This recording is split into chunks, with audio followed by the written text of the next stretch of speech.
Picking up where we left off, Aya leaves the rundown building into the morning light. It's a seedy place, deserted, save for Maida, who's been sleeping outside all night.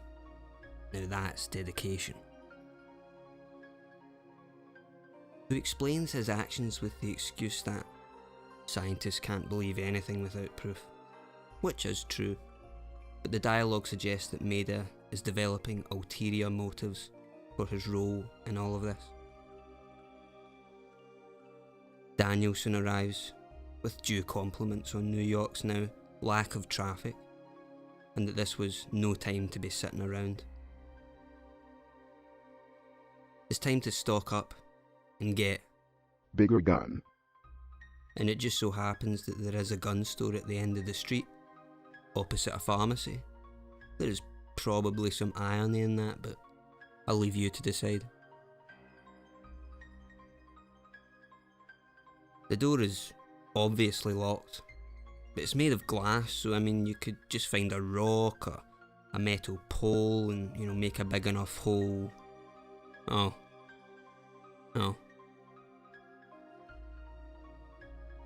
Inside the gun store is a bunch of guns that you can't take.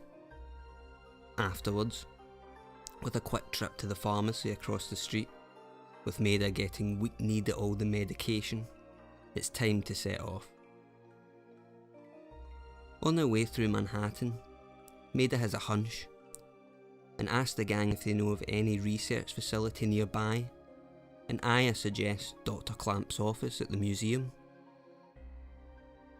Daniel protests immediately, but Aya reminds him that the doctor should have been evacuated already. Daniel seems unconvinced, but decides to go anyway. Finding the office deserted, Maida makes for the electronic microscope and explains that he was able to extract a gel-like substance from Aya's clothing, which appears to be a remnant of Eve's cells. Pricking his finger, Maida introduces the gel to a sample of his own cells under the microscope, and is astonished by what he sees, asking Aya to take a look herself.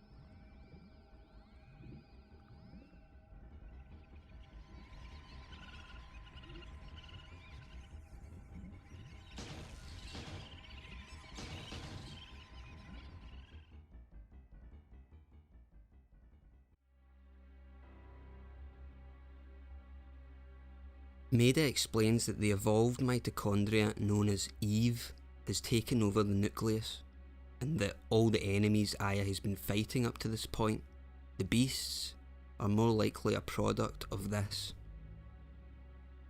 The normal mitochondria does not have the power to take over the nucleus, but Eve's mitochondria have gone through tremendous evolutionary changes. Normally, mitochondria requires oxygen when they generate energy called ATP. So the mitochondria request oxygen from the nucleus, and without the energy supply provided by the mitochondria, the nucleus cannot function. They both rely on each other.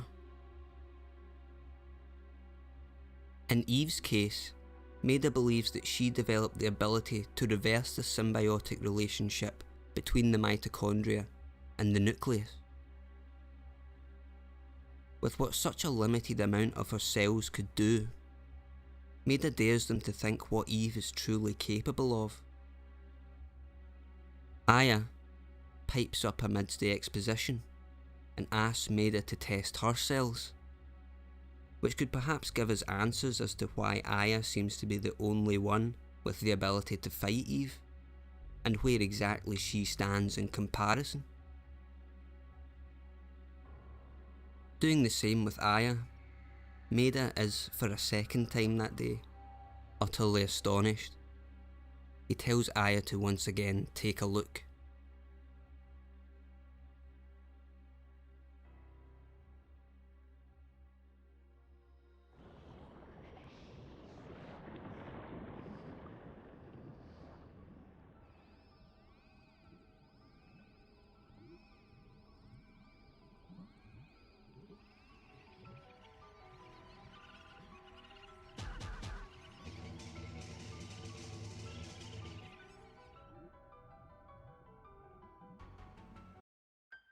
It turns out that Aya's mitochondria are supplying more energy to the nuclei of her cells, almost like they too are consciously protecting the nuclei from Eve's cells. Maida, however, cannot offer any explanation as to why this is happening. Maida drops some Richard Dawkins on us. It works, bitches. Richard Dawkins, the selfish gene, states that genes act in a manner to preserve and ensure the survival of the species. In essence, Eve is trying to destroy all mitochondria except her own, and in response, Aya's developed the ability to rebel.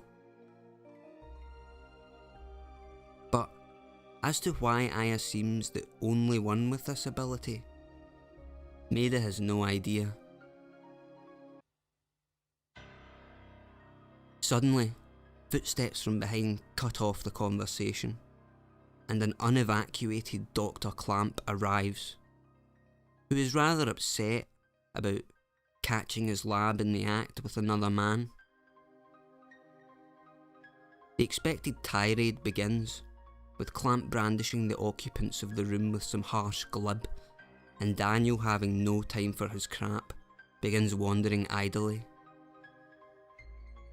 Clamp, noticing the use of his microscope, has a look for himself, and discovers what Maida had earlier, and is just as astonished as he was. As per usual in these kinds of situations, Maida suddenly has problems speaking English, and Clamp focuses in his questioning on Aya, asking if she has ever felt hot. Well, I do my best. In the midst of the interrogation, Daniel in his musings spots a suspicious list with his family's names on them.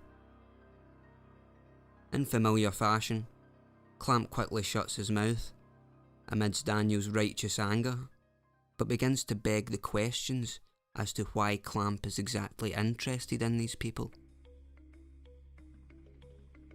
The unwanted visit ends abruptly after this awkward event, and Clamp muses to himself that everything is over now. During the ride back, Maida explains that the list Daniel spotted was an HLA listing, which is a list to see whether organs will be rejected when transplanted, or more specifically, a list of people with matching HLA types. Arriving back at the 17th precinct, Aya, Daniel and Maida find it absolutely trashed. With the possibility of Eve being around, it should be obvious that Aya be the one to go. Oh. Inside, glass is strewn around the corridors and the place is infested with dogs whose nucleus has been dominated by Eve, along with several injured cops. Fighting our way down to the armoury, we find Wayne, who nearly blasts Aya as she walks in. One of the dogs managed to get in and got Torres. He could have shot the dog, but in his final moments, we find out Torres never really liked guns because his daughter was shot. Wayne explains that he can't blame the guns for that, and before he dies, Torres seems to come to peace with his hatred for weapons and leaves the armoury in Wayne's care. Wayne gives Aya Torres' gun, a gun we find out he never used since the day his daughter was killed.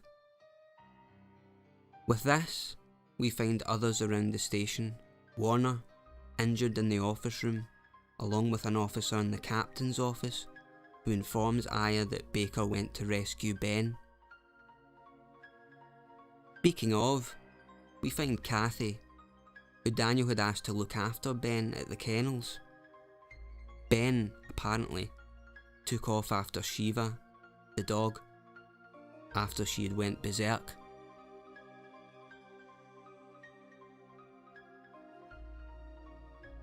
Making it to the stairs, Nix is down and injured, but Aya has no time and he understands, telling her to go. Upstairs, Captain Baker gets to Ben just in time as Shiva begins to change.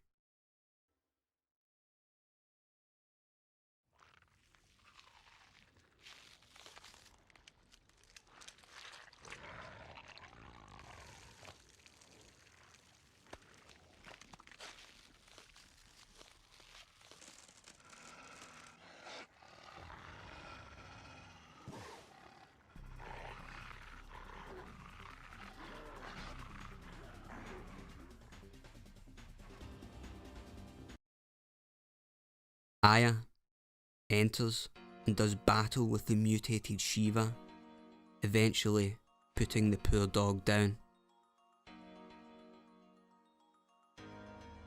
Afterwards, Daniel arrives with a lot of newly found gratitude for his old partner in the Force, Baker. The day ends with a lot of unanswered questions. Why did Eve attack the precinct? And why was she absent the whole time?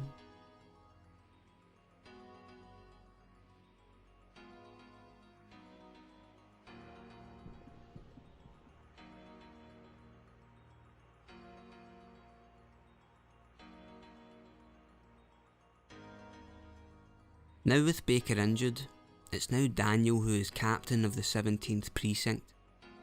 He and Aya visit the lab looking for Maida, who has a hunch on why Eve attacked the precinct. Her lack of a presence around the precinct at the time has him thinking it was a distraction, and that her ultimate goal would be to find a sperm bank or artificial insemination unit. The nearest is St. Francis Hospital, and Maida believes that Eve is trying to do a repeat of what she'd attempted back in Japan, as he knows her body won't last long.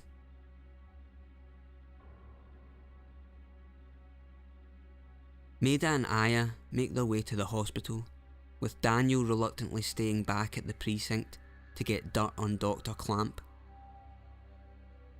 Maida is usually pretty awkward, but is double-fold when around Aya alone.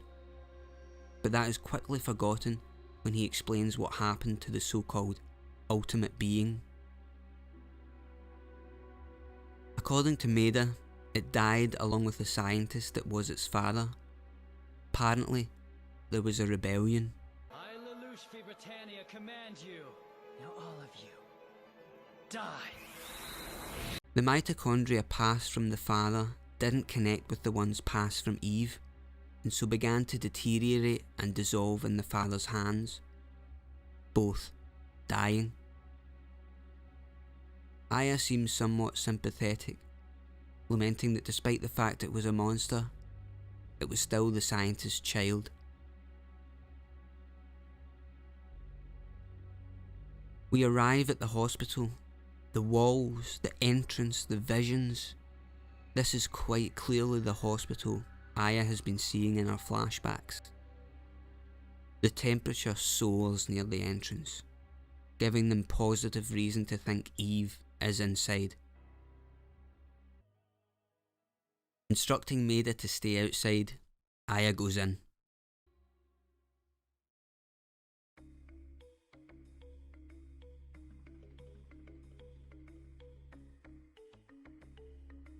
Inside, the lobby is largely abandoned, and we spot who Aya believes is her dead sister, Maya, again, in the reflection of a glass door pane. Riding the elevator up, it suddenly stops, then plummets as the cables are cut. Emerging from the elevator on the lower levels, Eve cuts the power, preventing Aya from using the elevator and trying to trap her down here. Aya knows she will need to restore the power to get the remaining elevator back online.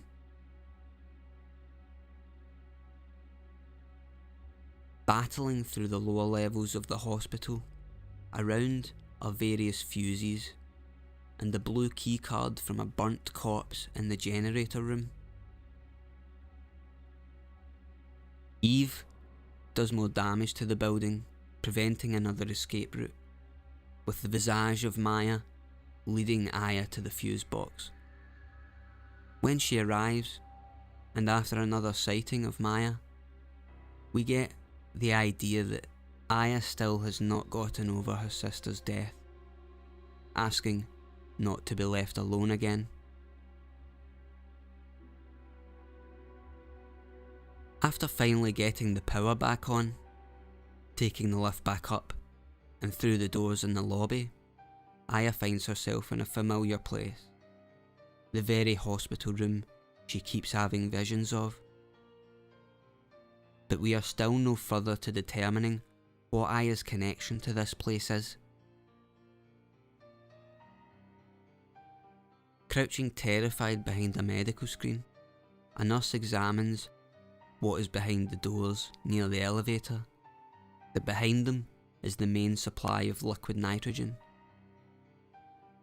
Aya gets the green keycard, which allows her to access beyond the doors near the elevator.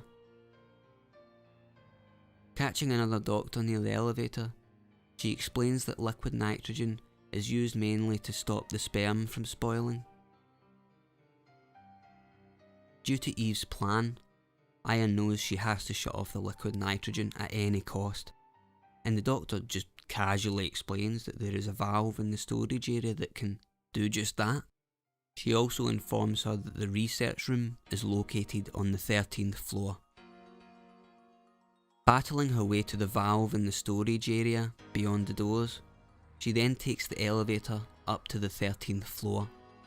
After moseying around, she finds a giant red button, which opens a secret passage within the lab. Don't remember many hospitals with that, but... Inside is a corridor that leads to an elevator with a room on the right. In there, among the files, Aya spots something that catches her eye. The HLA list, one containing Ben and Lorraine's names, the same as in Clamp's office. Along with the list, she finds patient records. One of Mariko Brea, Aya's mother, on December 23rd, 1977, was taken in with Maya Brea after an accident. She was pronounced dead after cardiac arrest. And the next page, the patient records of the daughter are missing.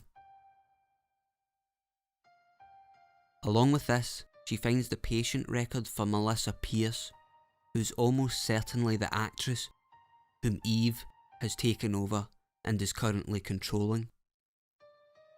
Who, on the same date, December 23rd, 1977, it reads only that she had an emergency hospitalisation and that an operation was successful, and after 6 months of recovery, she was released but needed medication from the hospital.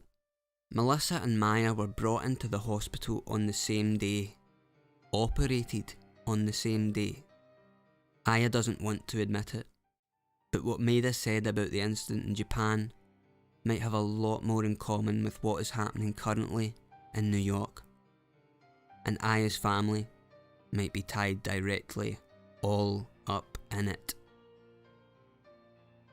Amongst the files is a key, the elevator key, allowing her to get into the elevator at the end of the secret corridor. With what should be no surprise, before setting off, we find a one Hans Clamp on the artificial sperm development staff, listed conveniently for us. Whilst Aya makes her way to the roof in the elevator, off the coast of Manhattan, an unnamed admiral prepares his jets for takeoff, instructing them to head for Central Park. Apparently, since the Admiral has no orders from the President to attack yet, and so they need to look for the missing people from the park and warn the city with jet fighters, apparently.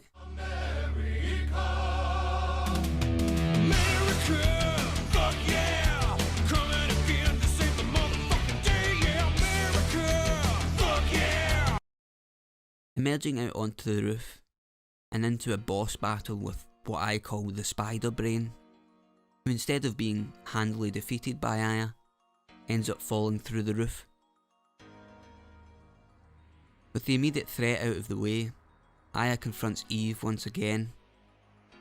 During the meeting, Eve all but confirms what Maida has been saying about Japan, but Eve omits that her quote-unquote sister committed a fatal error, but she is now higher in the evolution chain than her sister in Japan. Aya comes to the realisation that everything is pointing her toward that perhaps this embodiment of Eve could be her long dead sister. Eve seethes at the humans' reliance on machines, which is maybe a callback to Maya's hospitalisation, and sets her sights upon the approaching jets. Begging her to stop, Eve responds, What if I don't want to? and with Eve lamenting, Shame we couldn't understand each other. she sets off, and Aya, now with a jet hurtling towards the roof, has far more pressing and immediate concerns and decides it's time to make her escape.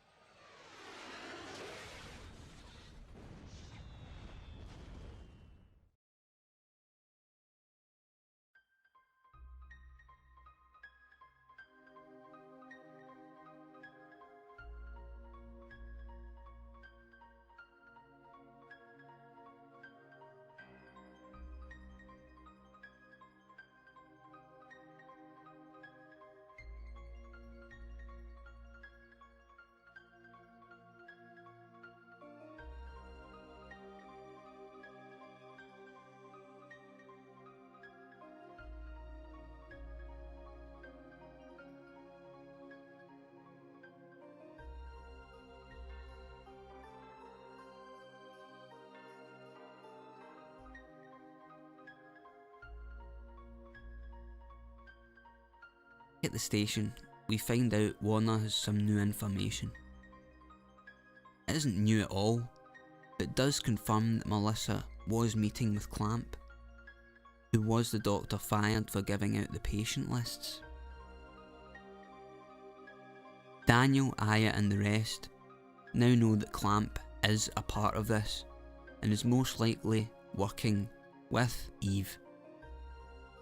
The next meeting with Eve and Clamp would almost certainly result in the birth of the ultimate being, and Daniel decides they need to split up around the city if they are going to have any chance of finding them.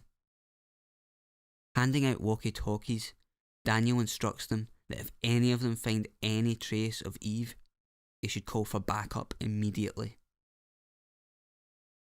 Day 4 ends with Daniel reprising his role on the streets, instead of pushing paperwork as a captain, setting off with Aya and the rest into the streets of New York, desperately searching for Eve.